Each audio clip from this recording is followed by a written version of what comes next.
In this video, I'm going to show you how you can contact your Member of Provincial Parliament, your MPP.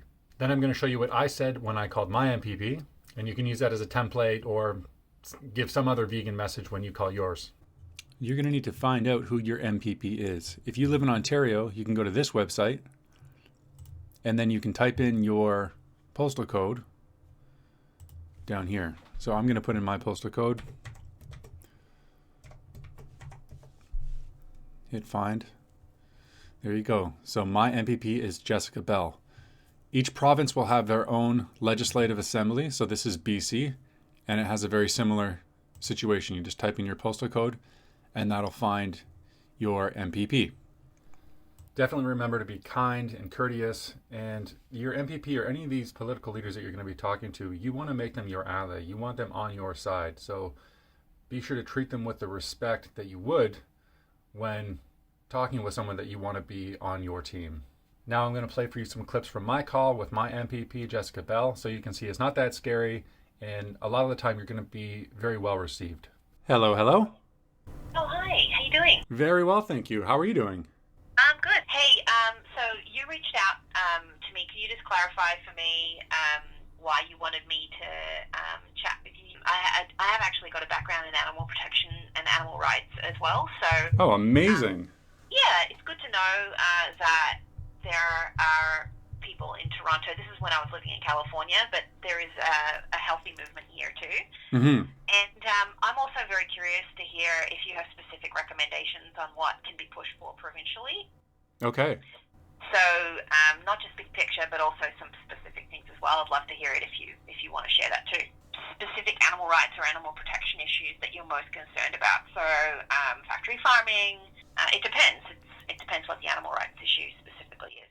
Yeah, I mean, just off the top of my head, I'm really against any sort of subsidy that goes to animal farming.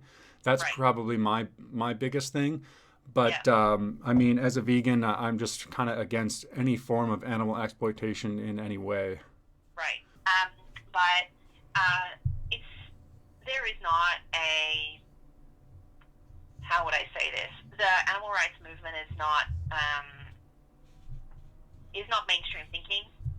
However, treating animals with care and dignity and respect is. Mm-hmm. And the animal rights movement in the US is very effective at identifying measures where they could advance rights and protections in a way that people were ready to accept. So Yeah, that's great. I mean, I'm not a vegan. I'll just be straight up with you. I have been vegan before, but I'm not a vegan. Yep. I think it is a morally better way to live. Yeah. And talking to you reminds me that is something that I should look at doing again. I was one of those people who, before 2018, if you told me, Right. my decisions regarding food were unethical, I would have told you to kick rocks. And then I had some health issues come up regarding diabetes, Right. and I started to kind of research some of the different stuff around that. And there's some incredible results from going vegan. And There and I started looking into it and being like, okay, wait, what's going on here? And realized that actually these super high fat diets can, in many cases, cause diabetes. Morally, I was justified for harming animals because I required the nutrients for these animals. Right. And as that argument started to erode through my research regarding diabetes, in fact, I realized it was quite the opposite, how animal products are actually the cause of so many health problems. Then I started to take a good hard philosophical look at, well, then what is my reason for causing, great harm? It's kind of gone.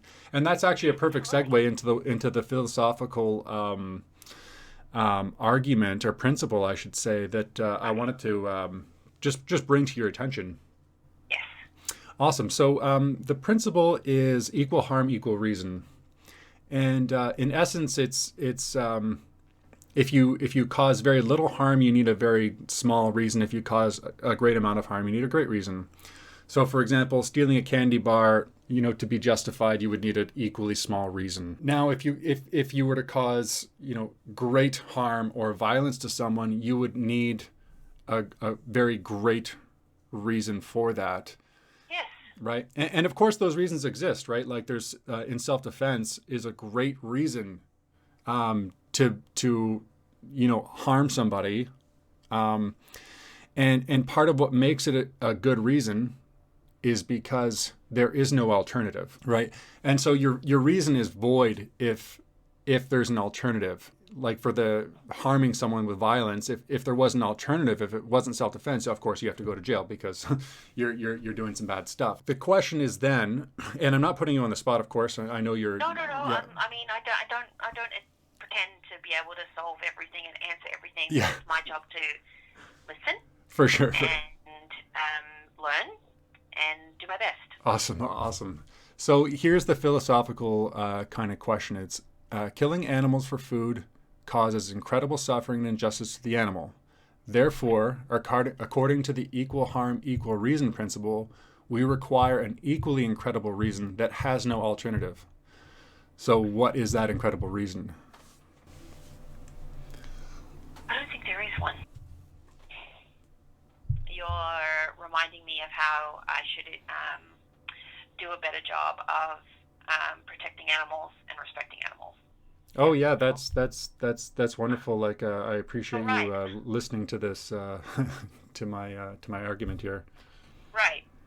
I mean, there's environmental reasons too, right? I'm a vegetarian, and I'm a vegetarian for ethical reasons for that reason. And like I said, I used to be a vegan for a few years, but I lost my way. So yes, it's something to return to. Sheldon, my suggestion to you is if there are issues or events that you're attending that you think would be useful for me to attend, or specific issues that you'd like me to raise in the legislature, maybe you have a petition that you're collecting, please reach out to me so that I can, raise those issues in the legislature. Okay. That's awesome. I will absolutely do that. Thanks for talking to me. My pleasure. Thanks for taking my call. Oh, always. Have a good afternoon, and I just appreciate you taking the time. Absolutely. Yep. Likewise. And there's a couple movie recommendations. You've probably seen them all. I wanted to suggest The Game Changers, Dominion, and Cowspiracy. Oh my God, I have not seen any of them. Oh my goodness, which one is your favorite? The Game Changers, by far. Okay. Oh my God. If I email your assistant... yeah, you can email me. I can look it up too. Okay. It's so interesting because I was just reading about factory farming the other day and how with slaughterhouses, how there's been big unionizing efforts in slaughterhouses because workers are treated so poorly in these big factories. Yes. And it leads you to read about the slaughtering process, which is incredibly inhumane. And it was like last week I did that, and it reminded me again of why I choose not to eat meat. Mm-hmm. But I definitely can take it a step further. Oh, that's great to hear. Thanks for taking the time to talk to me. My pleasure. Thank you so All right. much. Have a good afternoon. I want to send a personal thank you to Jessica. Jessica, thank you very much for your call, for your time. I really appreciate that, and I really enjoyed our conversation. Hopefully this video helped inspire you to do some activism. And if you want other ideas of what you might be able to do to start your activism journey, come on over to compassionisinaction.com. There's lots of ideas there for you.